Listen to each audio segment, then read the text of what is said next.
નમસ્કાર મિત્રો, જય શ્રી કૃષ્ણ. સ્વાગત છે તમારું ફરી એકવાર આપની ભક્તિ ચેનલ ખીમજી કાચરિયામાં. વિષ્ણુ પુરાણના અત્યાર સુધીમાં આપણે 23 ભાગ સાંભળ્યા છે. આજે આપણે 24મો ભાગ સાંભળીશું. હરિ ઓમ. હે મહામતે, વિષ્ણુ નામના બ્રહ્મનું બીજું અમૃત નિરાકાર રૂપ છે, જેનું યોગીઓ ધ્યાન કરે છે અને જેને વિદ્વાનો સત કહીને પોકારે છે.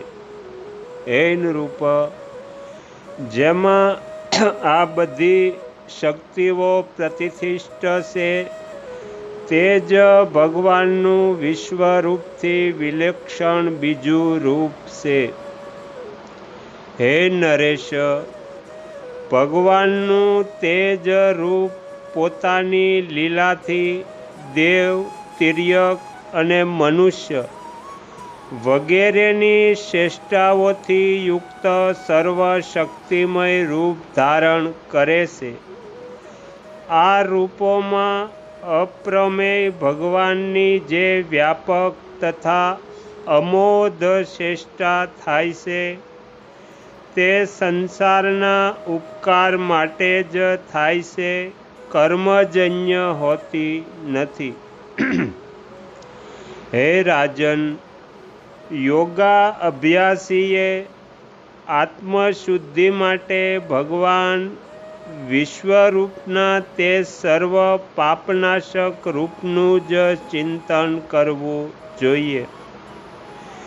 જેમ વાયુ રહિત અગ્નિ ઊંચી જ્વાળાઓથી યુક્ત થઈને સૂકા ઘાસના સમૂહને બાળી નાખે છે, તેમ ચિત્તમાં સ્થિત થયેલા ભગવાન વિષ્ણુ યોગીઓના સમસ્ત પાપ નષ્ટ કરી નાખે છે.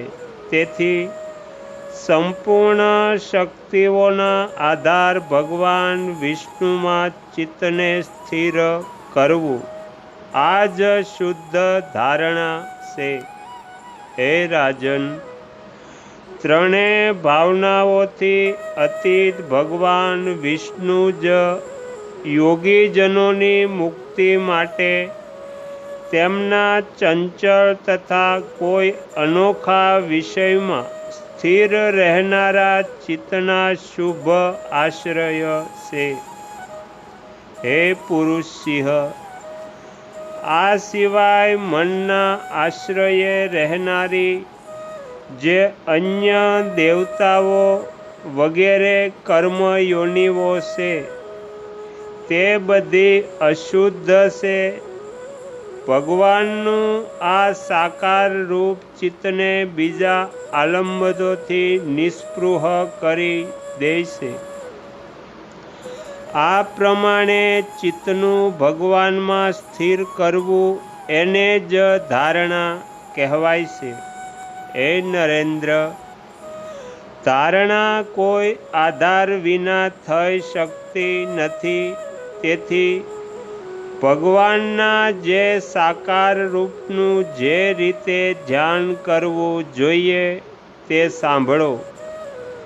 જેમનું વંદન પ્રસન્ન અને કમળદળ જેવા સુંદર નેત્ર છે, સુંદર કપોલ એટલે ગાલ અને વિશાળ ભાલથી અત્યંત શુભોભિત છે, તથા પોતાના સુંદર કાનોમાં મનોહર કુંડળ ધારણ કર્યો છે, જેમનો કંઠ શંખ જેવો અને વિશાળ વક્ષસ્થળ શ્રીવત્સ ચિહ્નથી શુભોભિત છે, જેવો તરંગાકાર ત્રિરેખાઓ તથા નીચી નાભીવાળા ઉદરથી શુભોભિત છે, જેમની લાંબી લાંબી 8 અથવા 4 ભુજાઓ છે, તથા જેમના જાંઘો અને ગુરુ સમાન ભાવે સ્થિત છે, અને મનોહર ચરણાવિંદ સુંદરતાથી વિરાજમાન છે,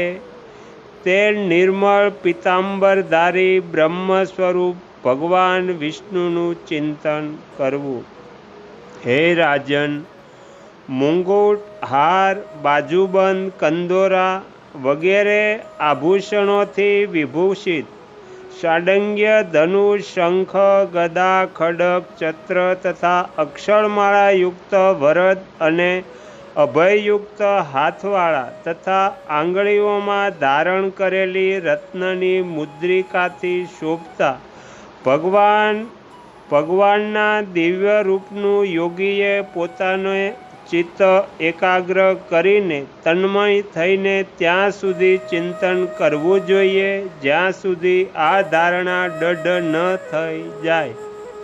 જ્યારે ચાલતા, ફરતા, ઉઠતા, બેસતા અથવા સ્વ ઈચ્છા અનુકૂળ કોઈ પણ અન્ય કાર્ય કરતા રહીને પણ ધ્યેય સ્વરૂપ આપણા ચિત્તથી દૂર ન થાય તો ધારણા સિદ્ધ થયેલી માનવી જોઈએ. ધારણા દઢ થયા પછી બુદ્ધિમાન વ્યક્તિએ શંખ, ચક્ર, ગદા અને સાડગ્ય વગેરેથી રહિત ભગવાનના સ્ફટિકની અક્ષમાળા અને યજ્ઞોપવિતધારી શાંત સ્વરૂપનું ચિંતન કરવું. જ્યારે આ ધારણા પર પૂર્ણવત દઢ થઈ જાય તો ભગવાન કિરીટ, બાજુબંધ વગેરે આભૂષણોથી રહિત રૂપનું સ્મરણ કરવું. ત્યાર પછી જ્ઞાની પુરુષે પોતાના ચિત્તમાં એક પ્રધાન વિશિષ્ટ અવયવોવાળા ભગવાનનું હૃદયથી ચિંતન કરવું અને પછી બધા જ અવયવોને છોડીને માત્ર અવયવીનું ધ્યાન કરવું. હે રાજન, જેમ પરમેશ્વરના રૂપની જ પ્રતીતિ થાય છે એવી જે વિષયાંતરની સ્પૃહાથી રહિત એક નિરંતર ધારા છે તેને જ ધ્યાન કહે છે.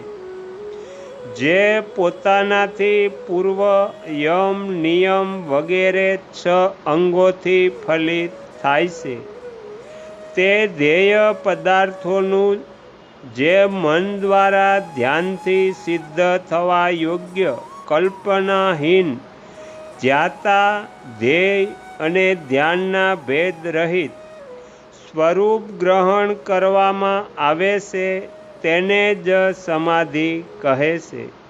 હે રાજન, સમાધિથી થનારા ભગવત સાક્ષાત્કાર રૂપ વિજ્ઞાન જ પ્રાપ્તવ્ય પરબ્રહ્મ સુધી પહોંચાડનારું છે તથા સંપૂર્ણ ભાવનાઓથી રહિત એકમાત્ર આત્મા જ ત્યાં સુધી પહોંચાડનાર છે. મોક્ષ પ્રાપ્તિમાં ક્ષેત્રજ્ઞ કર્તા છે અને જ્ઞાન કરણ છે. જ્ઞાનરૂપી કરણ દ્વારા ક્ષેત્રજ્ઞના મોક્ષરૂપી કાર્યને સિદ્ધ કરીને તે વિજ્ઞાન કૃતકૃત્ય થઈને નિવૃત્ત થઈ જાય છે. તે સમયે આ ભગવદ્ ભાવથી છલકાઈને પરમાત્મા સાથે અભિન્ન થઈ જાય છે. આનું ભેદ જ્ઞાન તો અજ્ઞાનજન્ય જ છે.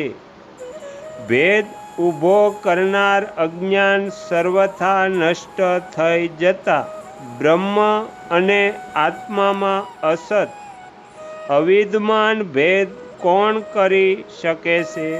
હે ખાંડિક્ય, આ પ્રમાણે તમારા પૂછવાથી મેં સંક્ષેપ અને વિસ્તારથી યોગનું વર્ણન કર્યું. હવે હું તમારું બીજું કયું કાર્ય કરું? તો અહીંયા શ્રી વિષ્ણુ પુરાણનો 24મો ભાગ સમાપ્ત થાય છે. હવે પછીના વિડીયોમાં આપણે 25મો ભાગ સાંભળીશું. તમે તમારો કિંમતી સમય આપી એકાગ્રચિત્તે પ્રસન્નતાપૂર્વક શ્રી વિષ્ણુ પુરાણ સાંભળ્યું એ બદલ હું આપ સૌનો ખૂબ ખૂબ આભાર વ્યક્ત કરું છું અને આશા પણ રાખું છું કે તમને સાંભળવું ગમ્યું હશે. જો ગમ્યું હોય તો બીજા 5 લોકોને પણ સંભળાવજો.